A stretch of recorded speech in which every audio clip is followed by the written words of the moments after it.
I'm actually really looking forward to moderating this discussion because I think all of us, all those of us who consume a lot of articles about health, uh, in recent months and recent years, I think one trend that has become increasingly clear is that the future of healthcare is that it's going to be very, very individual centric. It's all going to be based on the wearables that we have, and the kind of healthcare we seek and need is all going to be very, very specialized. And I think this entire thing about genome mapping is just another tool which helps us get that specific one.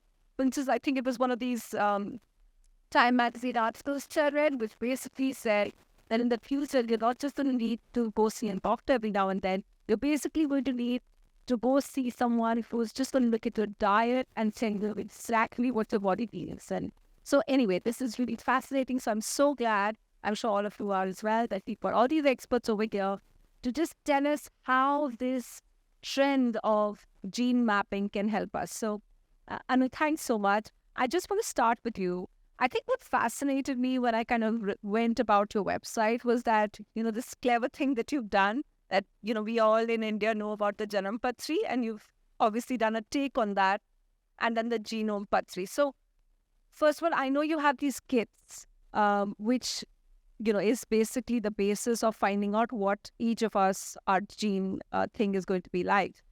What or how? Because obviously only a fraction of our genes have been mapped till now, right? So if we do our gene mapping, apart from the fact that whether we are more prone to something like Alzheimer's or not, or cancer, what else does it tell us? Thanks, Savitra. So I think, when it comes to genomics, you can do a lot of different things, right? I think, I like to divide this as, three buckets that you can look at. The first bucket is curiosity, which you want to understand, let's say, where you came from. You want to understand if you have a little bit, like in my case, it showed a little bit of French DNA, it showed a little bit of something else. I don't know what my ancestors, you're curious about. So one is to find out, where you came from. And I'm from Rajasthan, so obviously there is done inflation and those kind of things. The second part is you want to also understand, why do you look the way you look, right? I mean, why is it that you were born with your mother's nose and your, what, those kind of things that you want to understand, visibly what can happen when you're looking at somebody, why are you the way you are? Then you also want to understand, why is it that certain kinds of diets was the something people and certain kinds of diets don't was the something. So I think the second bucket that I'd like to put it in would be more of personalization. You want to personalize your diet, you want to personalize how you exercise, and you want to be able to understand what kind of even medicines might work for you. So it's more like tailoring the different things based on your genetic profile. And the third, of course, is the clinical use of it. So you have, when you talk about clinical use of anything in genomics, it could be things like, I want to understand, why somebody's having recurrent abortions, could be one option. The second could be that somebody is having epilepsy, well, there are standard ways of understanding some of that. You're still not able to figure it out. You want to understand if there is a specific gene that is associated with it. Or you are having cancer, you want to find a way to be able to treat that, right? Like you want to say that, so some people, a particular kind of treatment is likely to work versus not. So I think those are kind of things that you can look at. When you look at cancer, you sometimes look at hereditary genes, and sometimes you look at what we call as the somatic mutations, which means that in a specific part of your body, there are some changes that have happened, and therefore you will then analyze that gene variants and be able to then say what kind of treatment is likely to work for that. So these would be, I would say, in the very, very simple terms, you're saying that there is the curiosity element. You want to just find out what is there. You're looking at personalization of different kinds of things that work for you. And the third would be, I want to understand, the cause of something. I want to understand the treatment of something, and basically all the things that are clinically related. I have so many questions about that. But before that, I think it would help us all understand how this works with someone who's actually done it. And Swapan, always the trendsetter, you got your genes mapped 10 years ago. So tell us, just break it down for us. Like, first one, why did you get it done? And then exactly Like if it's not too personal, share some of the results and say how it changed the way you looked at your health. Okay, so I've been a career hypochondriac. Okay, and so whenever there is anything to be tested, I'm possibly the first person to kind of raise my hand and say me. So when I first heard about Map My Genome, I've been surrounded by cancer from all sides, from both my paternal and maternal sides. And I was a bit concerned because I lost my mother to cancer. But more importantly, I was surrounded by prostate cancer. And that's when I spoke to Anu and I said, listen, I'm really worried about that. I would do my cancer markers regularly, but I wanted a genetic answer in terms of whether there was a strong chance of getting prostate cancer. So that got addressed. But recently, I've done a couple of other tests as well, some microbe tests, etc. So what it does is it kind of predicts and kind of prevents, and I think that's the usefulness of the entire thing, because it allows you to, it placates you on several cases. So it placated me on, the irritable bowel syndrome. So I just did the test and it says I cannot be disposed towards that. So I think it's a very useful thing to be able to, and it can't be used in isolation. I think it has to be used in combination with other forms of diagnostics to be able to arrive at a conclusive answer. So it worked for me, and I did it 10 years ago, and I continue to do it at recent years ago. No, so you said that you were anyway doing your cancer markers every year. So how was this different? How are the results different? Because the cancer markers tell you about your current state. They don't tell you about your genetic disposition towards it. So, because I had a family full of prostate cancer, and in spite of my markers telling me that I couldn't possibly have, or I didn't possibly have prostate cancer. And then I met something called a geneticist, according to, through Dr. Lodgi, who was an oncologist. And then she mapped out the entire situation with, all my aunts and uncles, and, found out when I lost my mother at what age, and then came to the conclusion that you possibly, I don't know whether I possibly cannot, but there's a very low chance of me getting cancer. So that's great. First of all, great news. But suppose, here's the thing, that suppose you had found out that you're prone to it. Yeah. Right? It's in your genes. Yeah. Now, I want to know as a regular person, how is that information, apart from scaring the shit out of me, how is that going to help me prevent? So I think that's where doc will come. That's just going to me, it seems like, oh my God, nightmare, and I'm going to be depressed now for the rest of my life till I actually get it. Right? No, I think that's where Anu and Dr. Soin will have the answers. So do you want to start first? And then, of course, Dr. Soin will. So I think, one, I want to tell people that for cancer, only about 5 to 10% are genetic. So I think, one, they should not get too worried. The second is when you look at diabetes, and I think in my family, diabetes runs strong. Genetically, I'm at risk for diabetes too. But I'm 51 and I keep my HbA1c below 5 or around 5.1. So I think it's 65% is what you eat and what you exercise. So it's important to know what your genetic risk is, because once you know, you're more likely to take action, right? Otherwise, what happens is that you say, it's not that, just because it's there in your genes, you don't want to just say that. It's not just about saying that I predict and therefore I get it. It's more about saying, I know and therefore I can do something about it. And therefore, for instance, when you look at a Google map, right, you are saying that, if I want to go to a particular place, it's not that you can't go by a different route, right? So what you're basically doing is helping people understand if there are some roadblocks on these paths, and therefore you choose a path which is better, which means that if you are at risk for diabetes, you would do, such a not just sugar, you need to do many more things, right? So I think it's making people aware and making people take the right choices and decisions. And then Dr. Soin. Yeah, so Dr. Soin, obviously all of us grew up, we're told that we need to get 8 hours of sleep, you need to eat healthy, you need to have less sugar, all of those things. Why do I need to get my genes mapped? Because we haven't heeded that advice so far. So people don't? So what your parents told you and what other people told you about sleeping and eating healthy and having a healthy lifestyle and having a lot of exercise put in and everything. So, but what Swapan said a little while ago actually has a lot of meaning. He said that it's not the genetics alone, but it's along with other factors. then Anu said a minute ago that only 10% of the cancers are actually genetic. So what is the remaining 90%? So it's both genetic and something called epigenetics, which basically means the behavior, the environment, the lifestyle, the diet, all the components of your life, which don't actually change your DNA, but they make the DNA manifest in certain ways. So we all have our genetic makeup because of which we are in a certain way, we have certain traits, we have certain predispositions to disease, but they can be altered by the environment, by behavior, by lifestyle. And that is the whole point. So genetic information is as vital as knowing the gender and age of a person when you're thinking of a disease. For example, we all know that certain kinds of leukemias, blood cancers happen to children. We know that, like doctors know that out of 10 cases of cancer of the gallbladder, 7 will be women. There's ethnic and geographical distributions of certain diseases. There are goiter belts in India. There are Far Eastern countries who have hepatitis B. So all these factors play in when you're determining whether or not someone is going to have a disease.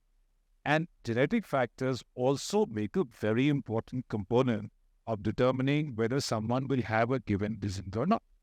So that's the whole point. It has to be a collection of factors: genetics, epigenetics, and the way you lead your life. That together determines the diseases, including cancers, that one might get.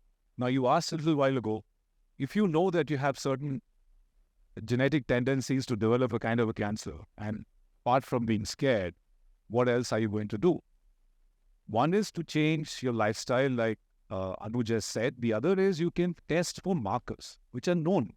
So because he knows that there is history of prostate cancer in the family, because my friend knows that she has a history of breast cancer in the family, you can actually test for markers.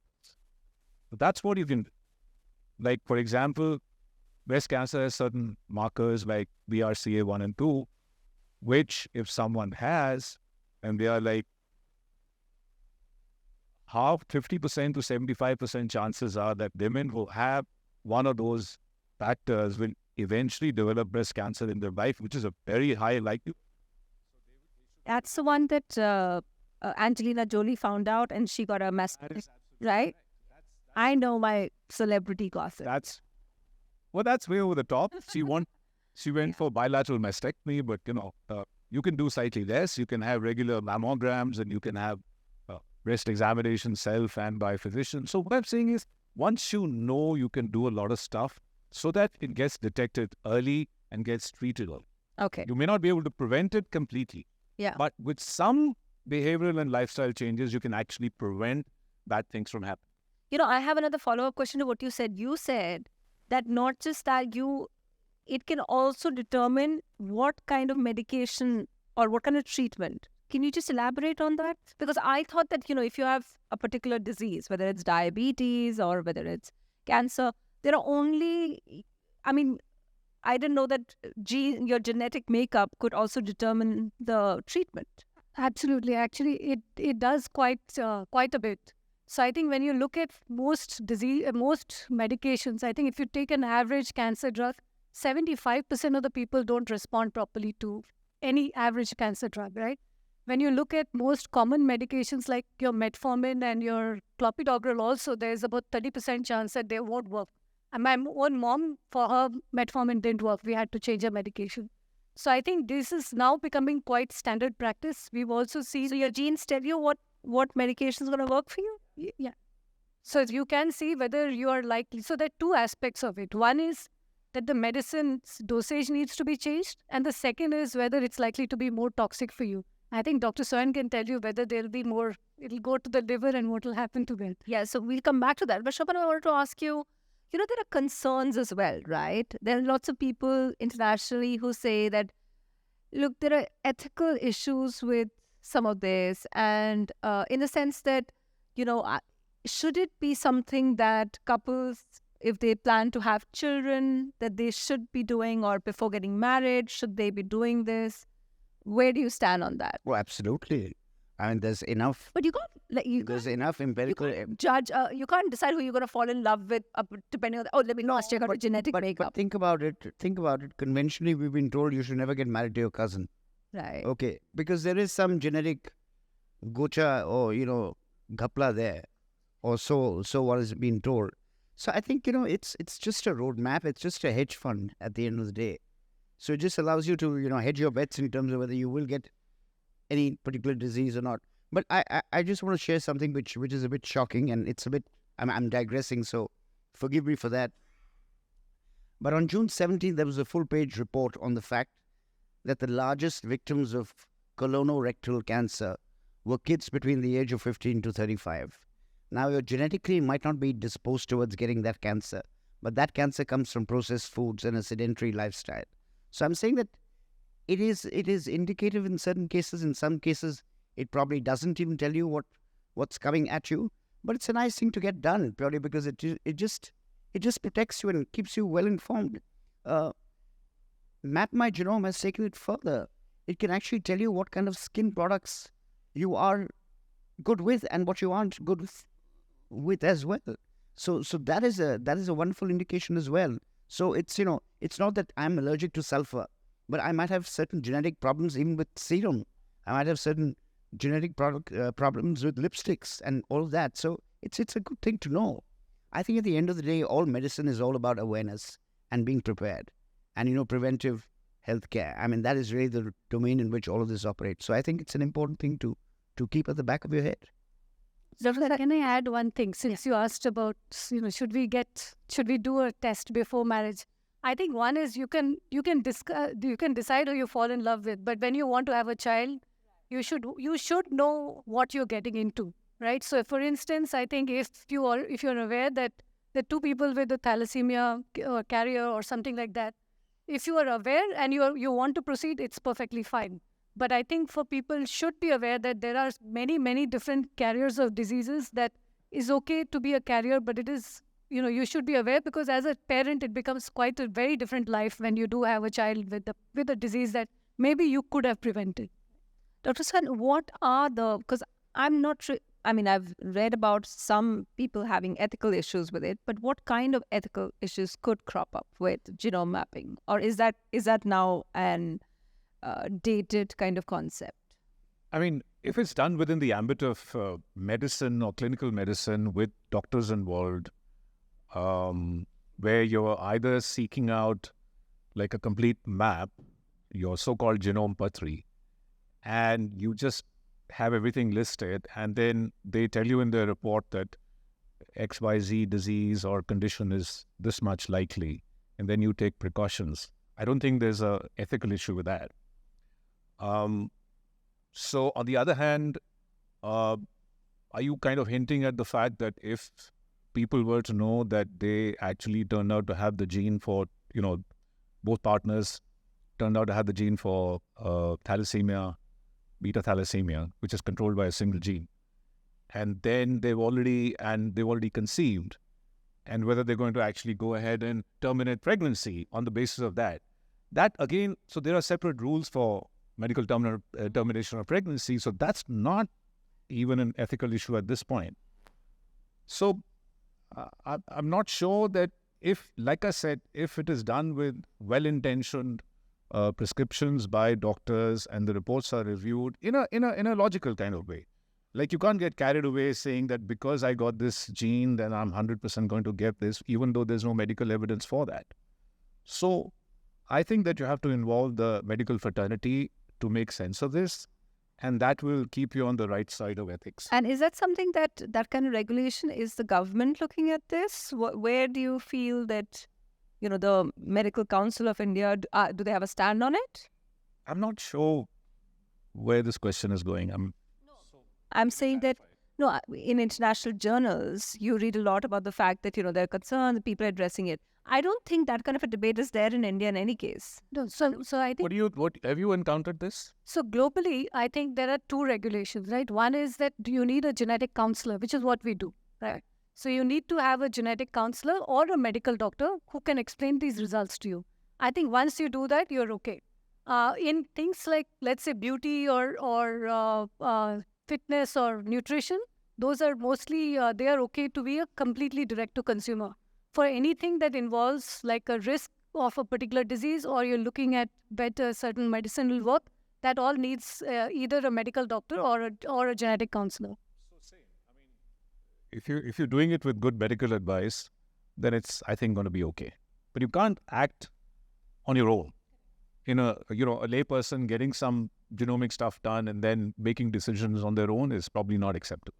So I'll give an example. So when we do the Medica map, which is 165 drugs, what we can do as a company is to say that these medicines will be green, which means do what your doctor said. If it is red or orange, we give guidelines to the physician to say what they can change, right? But we don't change anything, right? It's not in our purview to say that, you're doing 30 mg of X, you need to change that to 60. But the doctor gets that guideline, and then the doctor can change it, right? So ultimately, it's the doctor's decision, but it's a guideline that we would give them.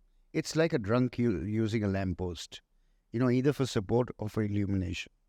So I think that's the way it works. But having said that, Siddharth Mukherjee said it very well. And he talked about the fact that the entire approach to medicine has changed. It has changed from have disease, take pill, kill disease. It's actually reversed itself. It says if grow a gene, get the organ going, improve the environment, and you'll be good. And you'll be surprised that the antibiotic that you and I always talk about and take and, give to our children or, actually only works on 0.025% of all illnesses. That's the equivalent of one cell tower in Mahipalpur, serving 12 telephone connections. That's the power of the antibiotic. So the world has changed, and gene therapy has now become far more acceptable and far more wiser to employ for, any kind of disease. I mean, but Doc and Anu would know that better than me. Yeah, so just to take up from that, so if antibiotics are going to be less and less effective, then how does gene therapy come in over there? That's preventive medicine, basically, right? It's not. And also what you explained is using that to then have the more effective. So gene therapy is not going to directly come into antibiotic resistance as such. But yes, people with certain genetic makeup may or may not respond as well to given medicines, both anti-cancer and antibiotics.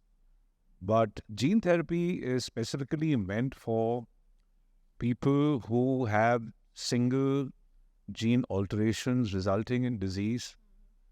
That's where gene therapy is actually useful, not for things like antibiotic resistance.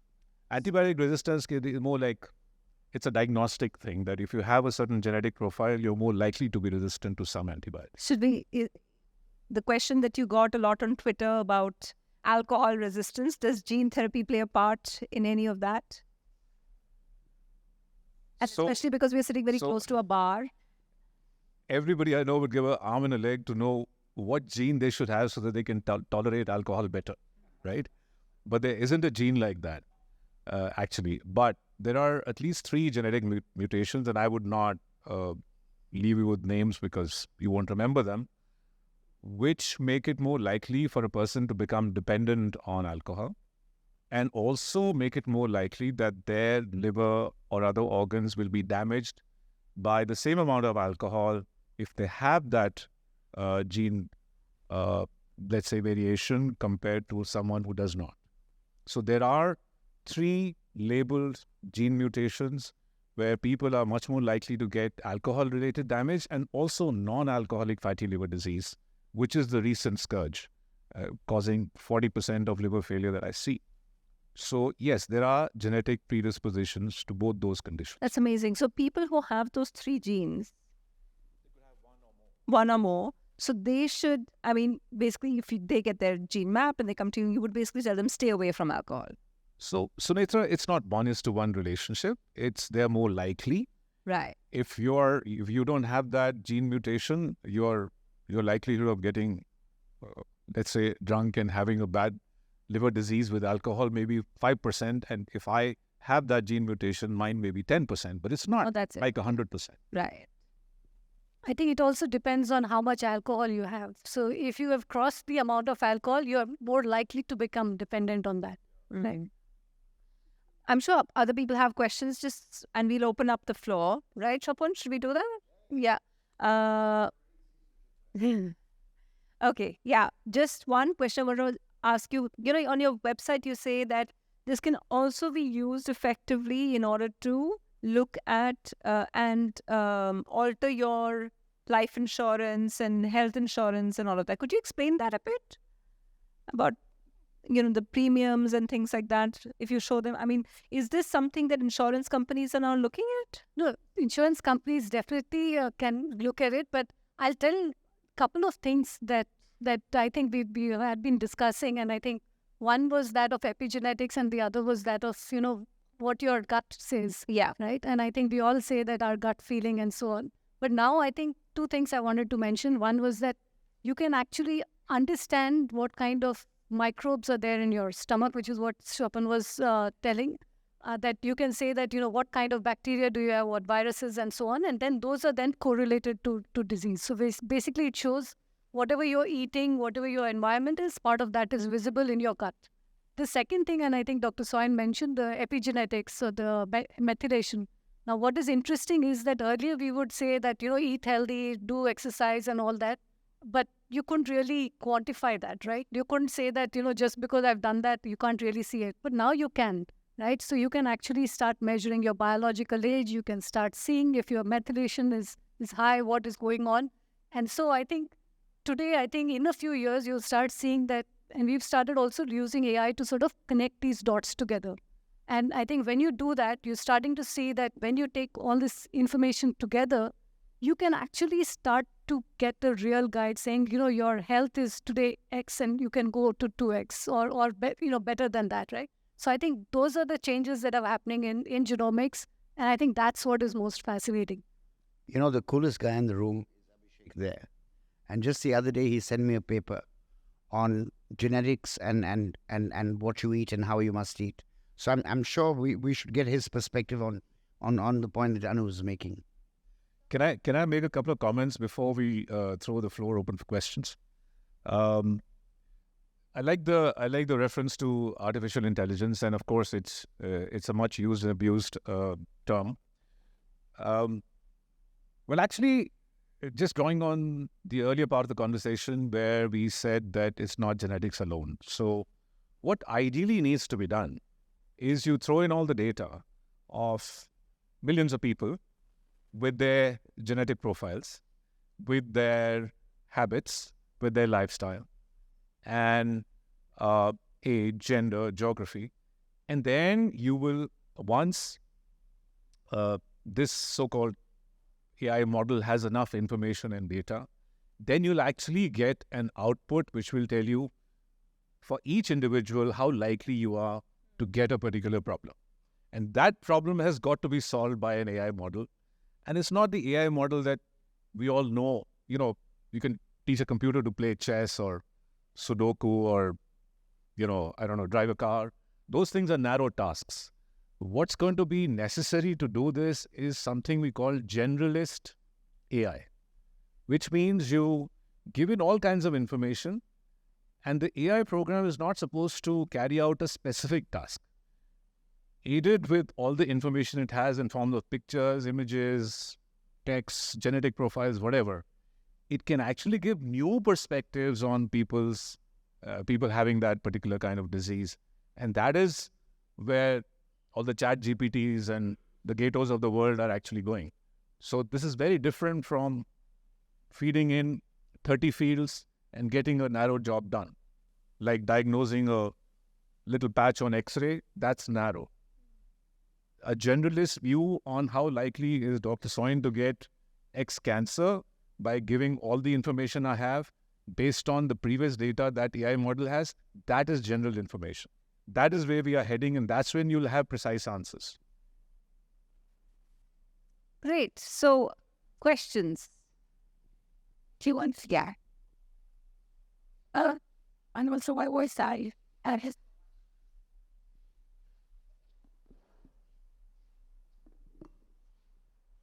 Thank you very much. So I think you kind of answered my question, 2 questions, one for Anu and one for Dr. Soin. So Anu, I was raising my hand when we were speaking about ethics. And my point was exactly this insurance thing, right? So ignorance, louder than this. Okay. Um, Ignorance in a way is kind of bliss, but when your data is out there and when you know that you are, say, 40% or 50% prone to this illness and life insurance companies have access to that information, your premiums are going to be double or triple, or they might not give you life insurance. In which case, is that the scenario? Because in that case, it's a deterrent to actually have that test done because, what you don't know, you don't know. So that was one question.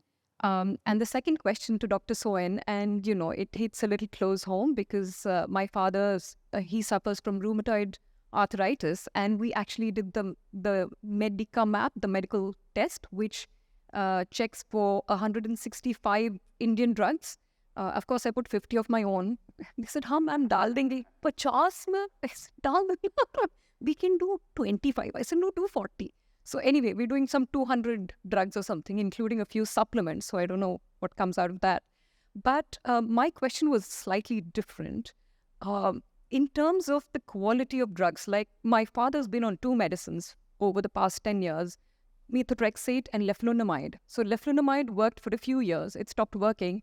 Then he was on methotrexate. That stopped working. Now he's on steroids. So, I'm told there are only kind of these 2 drugs which you have to. So if both are not working, we don't know. Now I'm wondering whether the medicines are any good, because that's a big question mark, isn't it? Because all of them come with store under 25 degrees. Even my fridge is not 25 degrees right now. So I don't know how good are the medicines that we are taking. And I know doctors have to have, integrity and not recommend one brand over the other. But that's a personal struggle. So is it also a question of the brand of medicine you take or the kind of medicine you take or how it's stored? Because doesn't that reduce the efficacy of the medicine? Because I'm just wondering, does that happen a lot in chronic diseases rather than just whether this medicine works for, say, my father's DNA or not? Is the medicine crap? Like, is it bad quality? Can I get it fresh from the factory? I don't know. Okay, thanks. Question over. Yeah, I'll go first. But mine is easy. So I think basically, one, we don't give the results back to the insurance company. It goes to the consumer. So the consumer is actually, today, it is actually much more better for the consumer than it is for an insurance company, because the consumer can know that they are at risk for cancer and take a cancer premium, for instance, right? But the insurance companies don't know that, right? So that's a struggle that goes on in the world, because most across globally, because insurance companies, they can use this in a positive way, right? So for instance, I think what we found in Hong Kong and a few other places was that what they did was to combine it with the genetic test, and with the hope that because of the genetic test, the consumers actually adopt a healthier lifestyle, and therefore it reduces their whole cost of insurance, right? The second part was to say that they will reimburse it if it is for a specific thing, right? So if you're looking at a specific treatment, then they were reimbursing. So for instance, I think you find a lot of such cases where you look at BRCA, you look at a few other genetic tests that from a clinical or a medical condition, those are being reimbursed, not in India that much, but mostly outside of India. But when it comes to giving your entire genome data or the entire information, that from our point of view, we only give it back to the consumer. And the insurance company is hoping that you will follow then positive aspects, and thereby reducing the premium. What they can use is, let's say they take a sample of, let's say, 100,000 samples, right? And they say that we want to get anonymized data because we want to understand, the risk for a particular, in a particular geography or something. In that case, I think if there is the right ethics approval, they can take that as a research study and be able to understand what kind of a risk is there in that particular population. But otherwise, I think generally in any part of the world, most of the times the insurance companies don't have access to the individual's information to actually say that, we can deny you insurance or something. And there is also in the US, there's a law called the GINA Act, which is where you can't discriminate based on genetic information. So I think in India also we'll get to something like that. So what do you mean is effectiveness of drugs, right? That sums up your question, right? Okay. So, so I think there are many aspects to why certain drugs work for a certain amount of time on certain people, and part of it could be genetic. But then the rest of it is that what happens is typically that the drugs attack a certain part of the loop that happens in the disease that results in all the problems, right? I mean, for example, the joint will be inflamed, so then there'll be swelling, then there'll be pain, so on. So they act in certain parts of the loop and they break that loop. And what happens is that diseases, especially cancers, not specifically rheumatoid, will actually find alternative routes to make things happen where that drug does not work. So after some time, it's possible that the drug worked for a year or 6 months or 2 years or 10 cycles, and after that it stopped working. It happens to chemotherapy all the time. So that may not be genetic. It's just that the cancer or the disease is clever, so to speak, and finds different ways of troubling us. Then the question of, spurious drugs and stuff. Now that has to do with regulation, that has to do with generic versus original researched molecules. I mean, I can have this idealistic view of always prescribing research molecules, but they are frightfully expensive. And it is true that generic drugs are not that well researched into. And the reason that the original guys are expensive is because of the funds that have gone into the research, right? So, I mean, I think you have to strike a balance. Then what we do is we typically use generic drugs that have been tried on thousands of patients earlier. So those things are much safer than new generic drugs. So I think somewhere you have to balance out the patient data and the cost. Eventually it has to do with the cost. Yes. Hello. My question is to you, Manu. So the data that you have, do you also open it for for-profit organizations where they could produce some products based on the data? So not yet. Not. And if we do, it will be only on anonymized data. Yeah, That, just fine. yeah. No. And the second question is, do you have a gene that controls the obesity? Yes, it's called, interestingly, FTO is one of the markers. And now that you know that there is a problem with the gene, is it possible to go back and edit it or change it in some way? So you can't do a gene editing on the FTO gene, at least not yet, they say. But so there are two things, right? When you look at gene editing, I think there are, CRISPR allows you to edit, but you can do it like when you're doing like some sort of a gene therapy, you can do it for a specific particular reason. Like, so for instance, you have an eye disease, then you're doing that, but you're doing it for that patient only.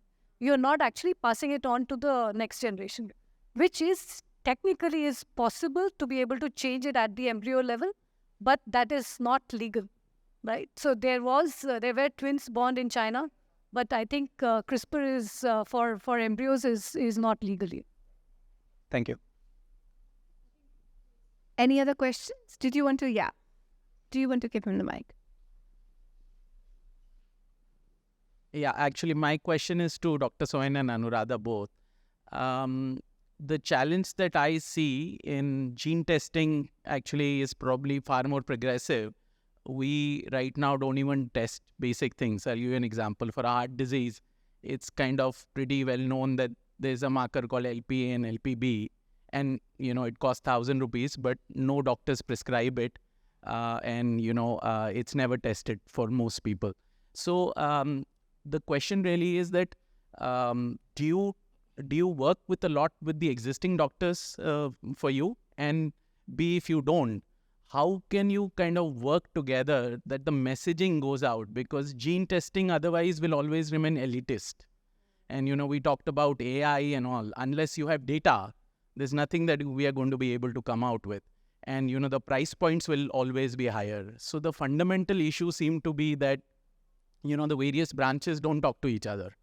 The doctors, I've never heard of a doctor who's recommending a gene test. and except for a few exceptions who are sitting here. So it's welcome to see that you're here. And I promise that's not the reason I'm here. Okay. So I think that is what I see as a fundamental issue. And, if one branch, gene testing, other branch, doctor, the third branch doing diagnostic, which is age old. We are still pushing the old HbA1c and so on. So from both of you, I just want to hear how can we change this? Sure. So I think the cost per test of a particular condition has come down to 30 rupees or so, right? I mean, we are doing like 100 something or at least minimum. So your cost for your testing for the whole genome patri is only 7,000-8,000 rupees, right? So I think you're basically saying that you're doing it once in your lifetime, you don't have to repeat it. So it's not that you have to do, like you're saying, like some of these tests that you have to do on an annual basis. You don't have to do that. You do it once and you're done. So I would just say I'm a banker, and the day you push this price down to 9.99, that's when the I think no, I don't think so. So yeah, so if you give me about 10 million, I'll do it. Correct. So I think it's not just my problem, right? I think it is a matter of getting the cost of so there is a cost of the chip, which is coming down. So I think just to give you a little perspective on this space, in 2001, when the human genome was first sequenced, it was a few $1 billion, right? Then it came to 100,000 and so on. Today, you're getting it at less than, you're getting it at $100 or less. So I think the things are changing already. But I think this whole obsession, when you look at anything in the medical field, right, there is a cost, because there is a cost to actually getting, some of the, the raw materials and all of that. So and if you're doing it for your life, I think I have recently seen in my own family, when something goes wrong medically, you'll spend lakhs and crores of rupees, right? So I think, 7,000 or 5,000, 6,000 is not such a big deal when it comes to actually saying, can I actually get a map for my own health? So my take on this is it's not a money thing only. Doctors are not in the habit of getting genetic information for all patients that they treat. But there are certain situations where you just have to. Like if you're dealing with a family that has a lot of breast cancer, especially at young age, women will have to get a BRCA 1 and 2 done. I mean, I'm sure 99 out of 100 oncologists will do that. Similarly, if you're a GI surgeon and you have a collection of people in the family who've got colonic cancer, you will get the APC gene done, because APC gene basically controls a condition called familial adenosis polyposis, adenoma polyposis, right?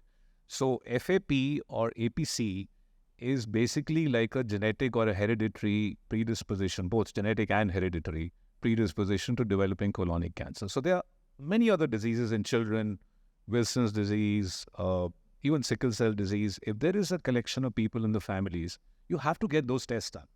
However, there's some gray areas where there are 50, 70 genes that control one particular kind of cancer. There, people are not going to get that done until the so-called generalist AI clarifies the problem. So I think it's part of the story is lack of awareness. Part of it is that single genes don't control a lot of diseases, and money is only a small part.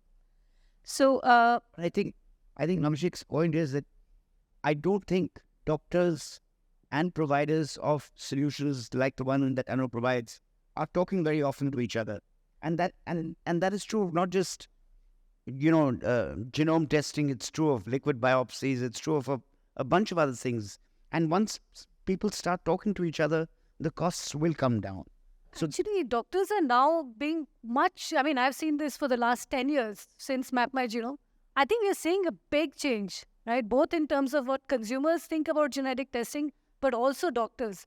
Because the numbers suddenly we start to see have increased a lot, right? So I think it was a matter of awareness.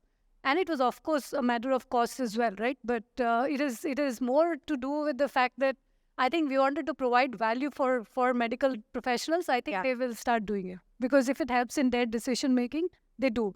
And I think we have started to see a lot of that happening. So I wouldn't say that the doctors don't prescribe. I think it was initially we had to make sure that, we were able to provide it directly to consumers, and then some of them forced their doctors. Either way, it is working right now. Okay, I'm going to say that this is the last question. I think you had one. Okay, so one last question. That's it. Yeah. Okay, great. Yeah. Insurance companies, the way they look at it is, if you have a gene which is more prone to a particular disease, as Anu rightly said, they cannot discriminate and say that we will charge an extra premium. But what they say is they force you to do those marker tests at the regular intervals to ensure that those treatments and the identification of the disease can be done much advanced and much earlier. I'll just take the example of a BRCA that's been used so often in this conversation. Normally, the detection of a BRCA1 or 2 positive patient and the cancer disease happens in a stage 3 or stage 4. And that is, that's much later in the stage. But if you start using the markers like a CA125 marker, etc., that will help you identify much earlier the problem is, and therefore the cost of the treatment can be significantly reduced. Okay. And that's how these insurance companies look at it. Do you want to add your question? Yeah. You want to add? Okay. Namaskar. I'll talk very elementary. मतलब समझने के लिए. What I'll say is that आप ये कह रहे हो कि ये एलिमेंट्री है लेकिन कोई करता नहीं है. नहीं कर रहे हैं.